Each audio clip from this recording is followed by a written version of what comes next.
Hey, what's up, guys? Welcome back to the Manifix, and today is the final day in the Kaldheim Spoiler season. So, I wanted to go over, now that the full set is revealed, what I think are going to be the most playable cards in Commander. So, let's get to it here. I'm going to start with white. And first up, we have Halvar, God of Battle. So, gods are back in this set, which is really cool.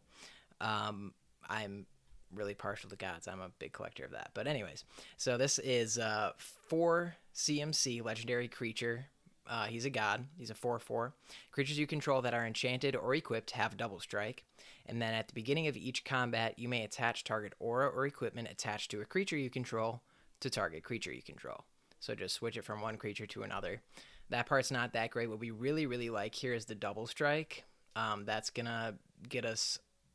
that's going to do a lot of damage. It's going to help a lot with Voltron strategies. So that part of it is really cool.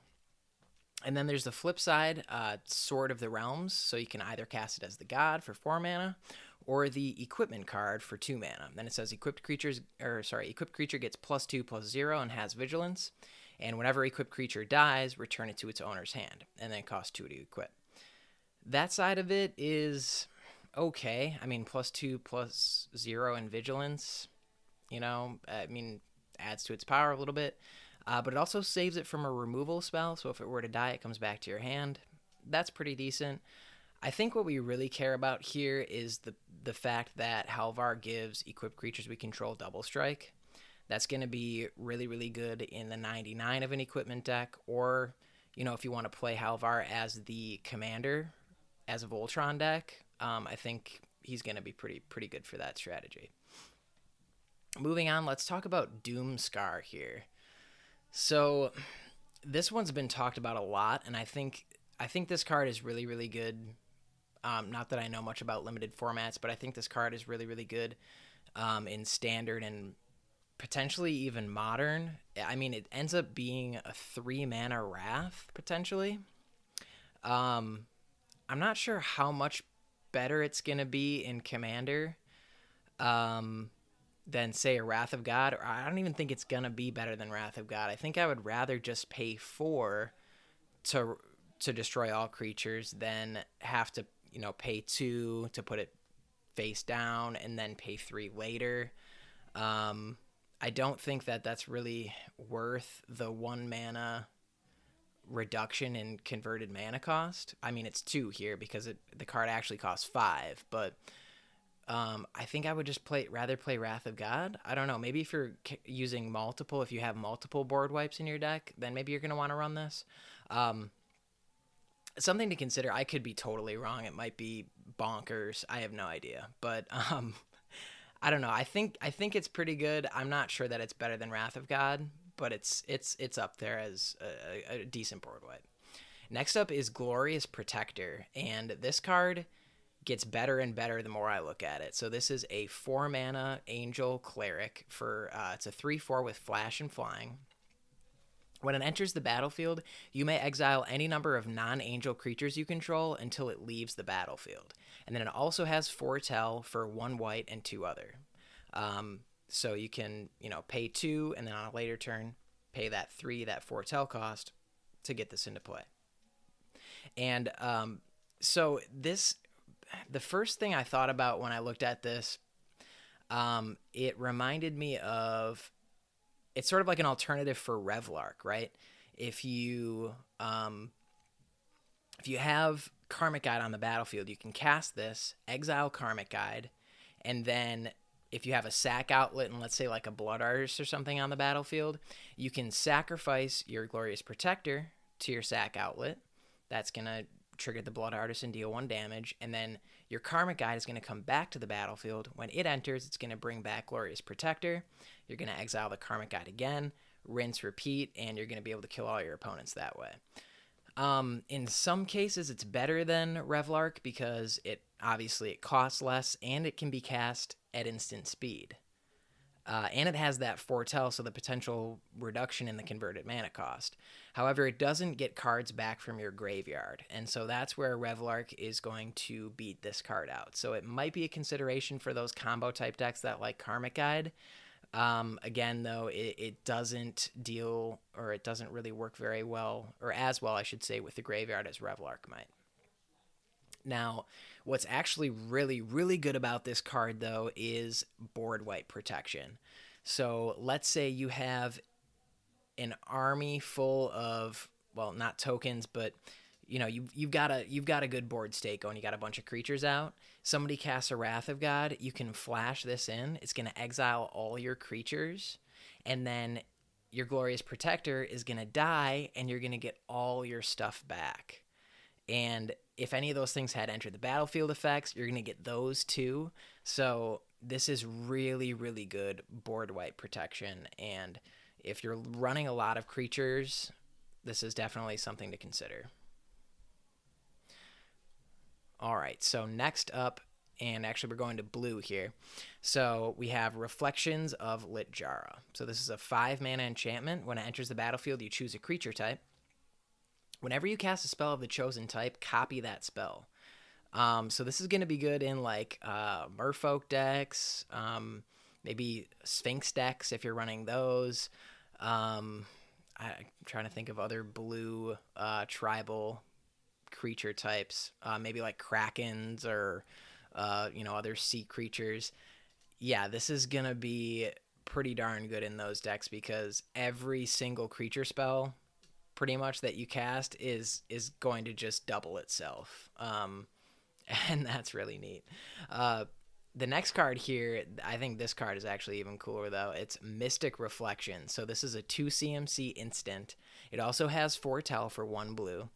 So it says choose target non-legendary creature. The next time one or more creatures or planeswalkers enter the battlefield this turn, they enter as copies of the chosen creature. So this is such a flexible instant spell. You can, so one way to use it is you can use it as a counter spell. So in response to one of your opponents casting a big scary creature, you can cast this, targeting, let's say, a mana dork that somebody else has, and then that creature is going to enter as a copy of that mana dork. And anything else they would cast in that turn is going to enter as a copy of that mana dork. So it's effectively countering that creature spell and then giving them, a 1/1 mana dork or whatever you chose to target with that spell. Maybe somebody has a token out on the battlefield. You can do that.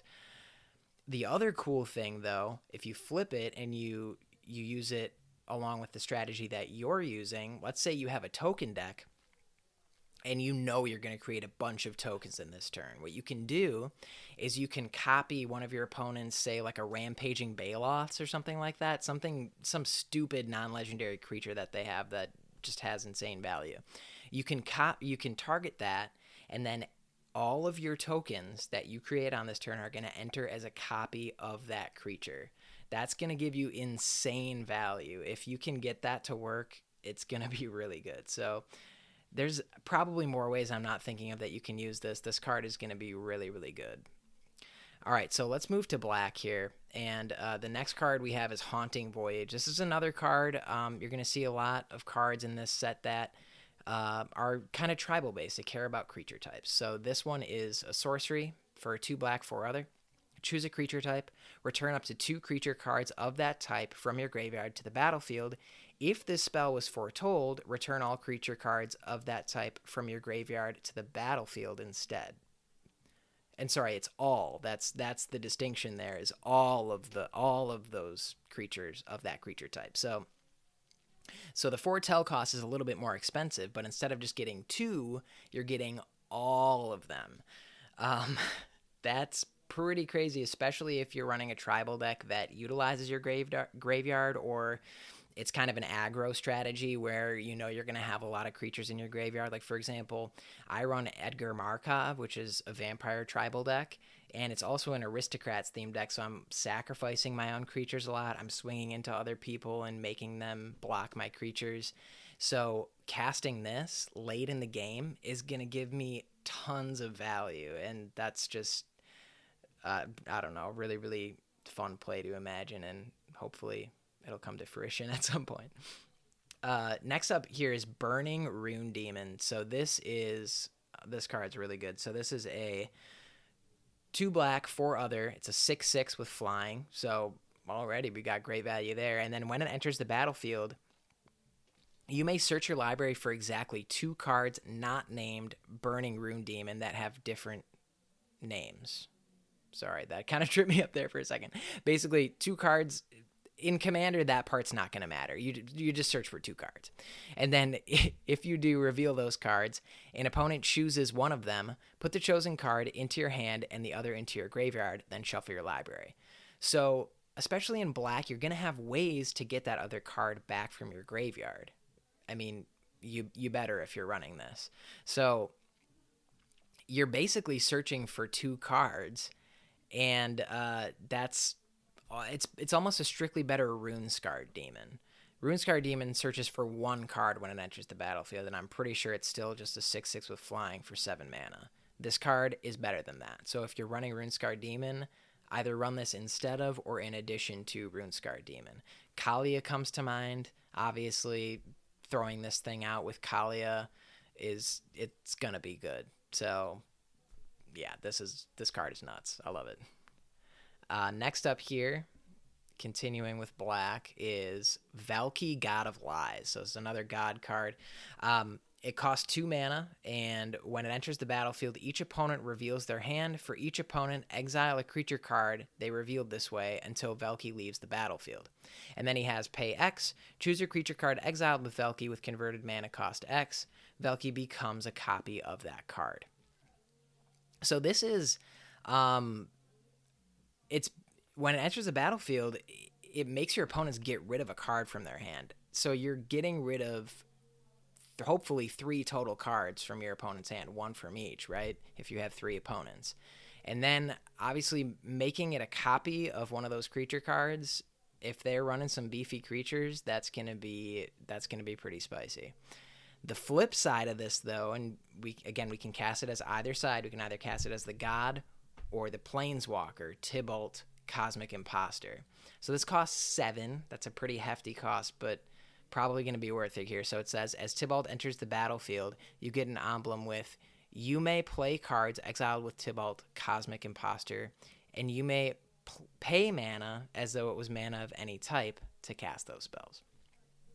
So that's cool. Now let's see what it does. +2, exile the top card of each player's library. So that's yours and all of your opponents. So hopefully a total of 4 cards, right? And then the -3, oh, by the way, so those cards that you exile, you can play those, and you can pay mana as though it were mana of any type. The -3 says exile target artifact or creature. Okay, so there's removal there. And then -8 says exile all cards from all graveyards and add 3 red mana. So that -8 is effectively drawing. Basically, it just says, it says exile all cards from all graveyards, and you can cast all of those. So that's really, really good. Will you get to the -8? Well, I mean, it's only going to take you 3 turns because he starts at 5. So +2 gets you to 7, +2 again, 9, and then on the following turn, you can ult it. But even those top 2 abilities for a 5-mana Planeswalker seem pretty solid. And this is, it's a card that can be your commander. So it seems like a pretty interesting commander, pretty fun to build around. Something that I'm hoping I'll see in the near future. Next up is Turgrid God of Fright. So this is a 5-mana, again, a legendary creature, and it's a god. 4/5 with Menace. Whenever an opponent sacrifices a non-token permanent or discards a permanent card, you may put that card from a graveyard onto the battlefield under your control. So this is like Grave Betrayal, but on a commander, and the commander is cheaper than the enchantment itself. I love that. That's so cool. Basically, you're just gonna have edict effects, and you're gonna force your opponents to sacrifice their creatures, and then or not even creatures, non-token permanents, right? And then you're just gonna take them, and that's just it's mean, but it's awesome, and I love it. It does have a flip side, so this is a modal double-faced card. The other side, it costs 4 mana for a legendary artifact. It's called Tegrid's Lantern, and you can tap it to have target player lose 3 life unless they sacrifice a non-land permanent or discard a card. I mean, 3 life in the grand scheme of things is not all that much in Commander. So most likely they're going to choose to take the 3 life unless they don't have any permanents or cards. I mean, if they have only 3 life left, right? Then they have to, but beyond that, they're usually going to take the life loss there. But you can pay 4 to untap it. So I think if you're running this as your commander, you're not using the lantern side all that much. You're probably using the creature side. And that's what I would build around if I were building it. Seems like a pretty fun commander. All right, so next up here is Vergoth Bloodsky. Vergoth Bloodsky Sire. That was hard to read there. This is a 3-mana legendary creature, Demon Rogue. It has Death Touch. It's a 2/3 with Death Touch. And it has Boast. So Boast is an ability where if it attacked this turn, you can activate it, and you can only do it once per turn, and it has some effect. So this has Boast, 1 black, 1 other. Target player searches their library for a card, then shuffles their library and puts that card on top of it. So I mean, I love this because it has Death Touch, so you can swing into your opponents, and they're not going to want to block it with any substantial creature on their battlefield because it's going to kill it off. And if they don't block it, or even if they do, so, all right, let's say it. So if they don't block it, you're going to be able to activate that ability, and basically it's a demonic tutor, right? Even if they do decide to block it and kill it, you're still going to be able to search your library as long as you have 2 mana to activate that ability in response to them declaring their blockers, because the creature's still attacked and you can activate that ability at instant speed. So this is pretty good. You're going to be able to get some value out of it, even if it's, you ended up paying 5 mana to tutor a card. I mean, that seems bad, but being able to tutor a card for 2 mana on multiple turns, that seems pretty dope. Next up, we're moving to red here. So this is Torrolf, God of Fury. So another God card. The creature side costs 4 for a 5/4 with trample. Whenever a creature or planeswalker an opponent controls is dealt excess non-combat damage, Torrolf deals damage equal to the excess to any target other than that permanent. And then it has the equipment side, so it's a legendary artifact, Torrolf's Hammer. For 2, equipped creature has pay 1 red, 1 other, tap it. Unattached Torrolf's Hammer, it deals 3 damage to any target. Return Torrolf's Hammer to its owner's hand. Equipped creature gets +3/+0 as long as it's a legendary. And then it costs 2 to equip. Again, I don't know how good the equipment side is. You could play it before, if you're on the earlier turns, if you have a creature to equip it to, maybe to get rid of a creature. I like the fact that it goes back to your hand, because then you can cast it as the creature side later on. So that's pretty cool. +3/+0 as long as it's legendary. If you're running Torrolf as your commander, I don't know how much that part's going to matter. But I think the really cool thing about this is, again, the creature side.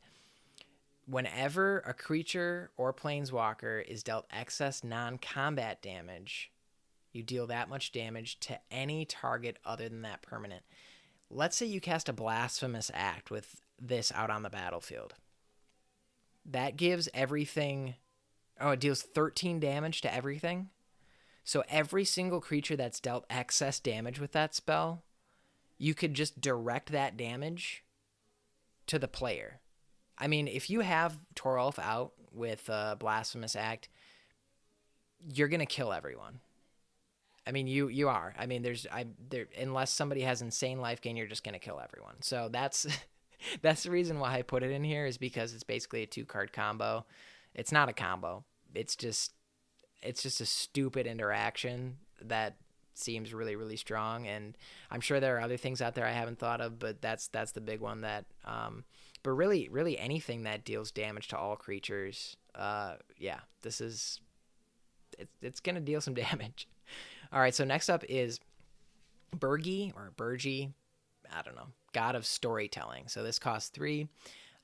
This card is stupid also. So this is a god. It's a 3/3. Whenever you cast a spell, add a red mana. Until end of turn, you don't lose this mana as steps and phases end. And then it also says creatures you control can boast twice during each of your turns rather than once. We don't care about the boast part. What we care about is the first part. But let's finish the card here before we talk about that. So the flip side is Harnfell, Horn of Bounty. It costs 5 for a legendary artifact. You can discard a card to exile the top 2 cards of your library. You may play those cards this turn. Okay, so Burgie, God of Storytelling. Again, the legendary artifact part is, I mean, it does something, but it's not that great. I mean, it actually is pretty good, but well, we'll get to that in a second. So Burgie, whenever you cast a spell, add 1 red mana. That's like, it's almost like a Storm player in Wizards R&D just like somehow snuck this one through. I don't know. I mean, every single spell you cast, you get a red mana. Okay, but then on top of that, you don't lose mana as steps and phases end. That's bonkers. That's absolutely crazy. I mean, you can literally just chain together so many spells with this. Yeah, it's a storm card. A storm card in the 99. You could run this as your commander, I'm sure too. I'm sure you could figure out a way to run a mono red storm deck. Sure, here it is. Here's your commander. Harnfell, Horn of Bounty, the legendary artifact side of it. I mean, I really think you're going to be building around that that storm ability on the creature side, but the artifact side is good too. I mean, you can discard a card, and you're basically drawing 2 cards with that. Now you have to use them that turn, but still, discarding a card to get 2 cards is pretty good. So, something to note there. Next up is Goldspan Dragon. This card is insane too. So 5 mana dragon creature. It's a 4/4 with flying and haste. That haste is big. Whenever it attacks or becomes the target of a spell, you create a treasure token. So right off the bat, it's a 4/4 with flying. You can swing right away, and you're going to get a treasure token from it. It's already good. There you go. But what makes it even better is treasures you control have tap, sacrifice this artifact, add 2 mana of any 1 color. So basically, your treasures tap for double mana. So, I mean, this is good if you have a treasure deck, this is amazing in that, but it's just good in general. I mean, this dragon is going to give you so much mana. Yeah, game's good. Imagine that with Smothering Tithe. Just thought of that. That's stupid. So, anyways, next up is Magda, Brazen Outlaw. It costs 2 for a legendary creature. It's a dwarf berserker. It's a 2/1. It says other dwarves you control get +1/+0. And then whenever a dwarf you control becomes tapped, you create a treasure token. Sacrifice 5 treasures. Search your library for an artifact or dragon card. Put that card onto the battlefield. Then shuffle this library. So talk about cards that are good with Goldspan Dragon. This card's great with Goldspan Dragon, right? Oh my gosh, I just realized that. I just saw them side by side here, and I'm like, that's perfect. But anyways, if you're running Depala Pilot Exemplar, that's the dwarf commander that deals with vehicles. I did not come up with that off the top of my head, by the way, obviously. But yeah, I think it gives all dwarfs you control +1/+1, and then I don't know. It has something regarding vehicles too, which are artifacts, and Magda can search for artifacts. So this would slot right into the 99 there. Or I think honestly, if you wanted to run mono red dwarves, actually there probably aren't enough, but something to consider maybe down the line. But yeah, this is definitely an awesome dwarf tribal card, and you're gonna want to slot it into that if you're running that. Next up, we're going to green here. Asica, God of the Tree. Okay, this card is insane. So, Asica, God of the Tree costs 3. It's a legendary god. It is a 1/4 with vigilance, and you can tap it to add 1 mana of any color. But then it also gives legendary creatures you control vigilance and tap them to add 1 mana of any color. So this really lends itself to a legendary tribal legendary tribal, I guess you would call it. That seems pretty dope. The flip side of this, it's And what's really cool is it's a 5-color commander if you want to run it as your commander, because the flip side of this, it's 5 colors. The Prismatic Bridge, it's a legendary enchantment, and it says at the beginning of your upkeep, reveal cards from the top of your library until you reveal a creature or planeswalker card. You put that card onto the battlefield, and the rest on the bottom of your library in a random order. Free permanence every turn, and it's going to be a legendary creature or a planeswalker. Yeah, legendary tribal is real with the Asica God of the Tree, and I cannot wait to build this deck. It's going to be a blast. Next up is Tyvar Kel. So this is the elf planeswalker from the set. He costs 2 green, 2 other for a 3 loyalty planeswalker. He says elves you control have tap to add 1 black mana. That's pretty cool. So then the next, let's see, +1, his +1 ability, put a +1/+1 counter on up to 1 target elf, untap it, it gains Death Touch until end of turn. Okay, so pumping up an elf, you get to untap it, so that potentially ramps you because, well, it does ramp you because your elves tap for mana. So there you go. And then, let's see, the 0 ability says create a 1/1 green elf warrior creature token. So not only are you creating a 1/1 token, but you're creating a mana dork with that. Pretty cool. And then the -6 says you get an emblem with whenever you cast an elf spell, it gains haste until end of turn, and you draw 2 cards. So yeah, that's awesome because all your elves come into play. They're going to be able to tap for mana right away, and you're going to draw gas. If you get that emblem and you're running elf ball or whatever you're running, you're just going to steamroll to a win there. Next up is Voroncleck. Next up is Voroncleck's Monstrous Raider. So he costs 2 green, 4 other for a 6/6 with trample and haste. If you would put 1 or more counters on a permanent or player, put twice that many of each of those kinds of counters on that permanent or player instead. And then if an opponent would put, so it's basically just the reverse of that. Instead of doing double, they do half. This is obviously great with Infect, great with Planeswalkers. It's potentially a doubling season in your command zone. If you want to run mono green Planeswalkers, there you go. Doubling season is in your command zone. So this is an insanely powerful card. Obviously, it's going to be good in Super Friends. It's going to be good in any sort of deck that runs +1/+1 counters. So this has a decent amount of, I mean, it's not super versatile, but it's kind of niche, but it's really, really good in the decks that it's good in. And we'll leave it at that. Love Praetors, by the way. So next up is Jorn, God of Winter. So this is a 3-mana legendary snow creature. It's a god again. It's a 3/3. Whenever it attacks, untap each snow permanent you control.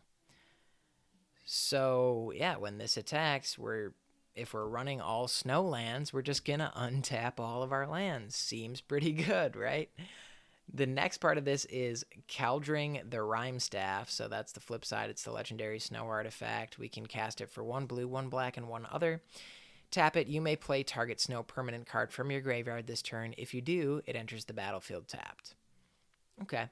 The artifact part of that is pretty cool. I mean, recursion on your commander is always nice, but what I like the most about this is being able to untap all of my lands. And I know there are other cards that go infinite with that. I'm trying to think of what they are. Oh, yeah. I mean, you can't run red in this. I'm trying to think. I'm sure there's ways to go infinite with infinite combat steps, or I don't know. Maybe not. But being able to untap all your lands every single turn, you're going to be able to cast double the amount of spells that you would normally be able to cast if you weren't doing that. So this seems like a really, really good commander, and it's in my favorite colors. It's in Sultai. So, yeah, seems awesome. Next is Realmwalker. So this is a 3-mana creature. It's a shapeshifter, and it has Changeling. So it's all creature types. It's a 2/3. When it enters the battlefield, you choose a creature type. You may look at the top card of your library anytime So it's not revealed. You just get to look at it whenever you want. And you can cast creature spells of the chosen type from the top card of your library. So this is similar to like, what's the card I'm thinking of? There's one from Amonkhet where you can play creatures from the top of your library. I forget what it's called, but this is specific to creatures of the chosen type. So you're probably running this in a tribal deck, but it costs one less than that other card that I'm thinking of. I can't remember its name right now. I'm sorry, guys. I'll put it up there though. But yeah, this seems like a pretty decent card. If you're running a tribal and green happens to be in your colors, you'd probably run this. Card advantage, and well, yeah, it's card advantage. There you go. In Search of Greatness is the next card here, and this is an enchantment for 2 green. At the beginning of your upkeep, you may cast a permanent spell from your hand with converted mana cost equal to 1 plus the highest converted mana cost among other permanents you control without paying its mana cost if you don't scry 1. So that one's a mouthful, but basically the way it works is every time it triggers at each of your upkeeps. You're going to look at what permanents you have on the battlefield. Let's say you have an Eternal Witness out there or something. I don't know. I'm just making something up. That costs 3 mana. So you're going to be able to put from your hand onto the battlefield a creature with CMC. No, not just a creature, a permanent spell with CMC 4. It has to be exactly 4. Let's say, shoot, you can't do this. Guess what? You're still going to scry 1. And this is happening, remember, at your upkeep. So you're scrying before you draw, which is infinitely better than scrying after you draw, right? So this card seems really good because it still has value even if you're not getting the main thing that you're running it for, which is free permanence, right? But still, free permanence, potentially one at every one of your upkeeps, that's insanely good, and this card is going to see tons and tons of play, so get ready for that. All right, so we're moving on to multicolored here, and I'm just going to briefly talk about Torrolf Realm Eater here. So it's a legendary creature. It's a wolf. Sweet. It looks like a giant wolf. Looks pretty badass, actually. But it's a 3/3. Whenever a permanent an opponent controls is put into a graveyard from the battlefield, to put a +1/+1 counter on Torrolf Realm Eater. And then at the beginning of your upkeep, if Torrolf has 1 or more +1/+1 counters on it, you may remove all of them. If you do, exile each other non-land permanent with converted mana cost less than or equal to the number of counters removed this way. So this is going to be, the way I see it is kind of like a control deck where you're running a lot of removal, you're running some board wipes maybe, and you're finding ways to get rid of your opponent's permanents, destroying them, making them sacrifice them, etc., putting +1/+1 counters on Torrolf Realm Eater, and then when things get really bad, you just remove all those +1/+1 counters and you wipe the board. Now, let's say things aren't looking too bad, and because it's a control deck, your opponents don't seem to have a lot out on the battlefield. You can beef Torrolf Realm Eater up with those +1/+1 counters, maybe with some giant growth type, some pump spells, and finish them off with commander damage. So that was just something that I really like. This card. It's probably not that powerful, but I like it because it's unique. It's something we've never ever seen before in a card, and it's, yeah, I just find it really cool. So I think it's potentially a viable strategy. I'm not really sure yet, but I'd be curious to see what people do with it. Hopefully people that I play with build around it. I don't know. We'll see. And then next up is Magda, Brettigard Protector. So this is a legendary creature. It's a human warrior. It's a 2/3. Other creatures you control get +1/+1. All right, so it's got an anthem effect on there. And then whenever a land enters the battlefield under your whenever a land enters the battlefield under your control, create a 1/1 white human creature token. So on a 5 CMC commander, you get an anthem effect and you get a landfall ability that creates 1/1 tokens. I mean, it's simple, but yeah, that's a pretty good commander. That's a pretty good token commander because you're you're not creating 1/1s. You're actually creating 2/2s because of that Anthem effect. And it's not, I mean, 5 mana to pay for that doesn't seem like a lot. So I think this is a pretty solid token commander, especially for an uncommon, because this is an uncommon. So yeah, seems pretty good. I like it. All right, last up here is Pyre of Heroes. So this is the only colorless card we're going to talk about today. This is a 2-mana artifact. You can pay 2 and tap it to sacrifice a creature. Search your library for a creature card that shares a creature type with the sacrificed creature and has converted mana cost equal to 1 plus that creature's converted mana cost. Put that card onto the battlefield, then shuffle your library. Activate this ability only anytime you could cast a sorcery. So this is a birthing pod, but it's specific to a certain creature type. So the creature that you search for has to share a creature type with the card that you sacrificed. So it's great in tribal decks. It's a better birthing pod in your tribal deck. Not strictly better, because maybe you're running some other creature types in your tribal deck that this wouldn't be able to search for, but I think for the most part it's a better birthing pod in your tribal deck, and I'm just gonna leave it at that. I like it a lot. So yeah, that's it. Let me know what you guys thought of the set. Honestly, I'm pleasantly surprised.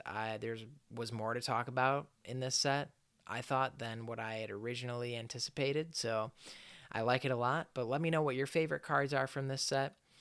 And don't forget to follow us on Twitter and Instagram. As always, thanks for getting your fix with me today. Stay safe out there. Peace out, guys.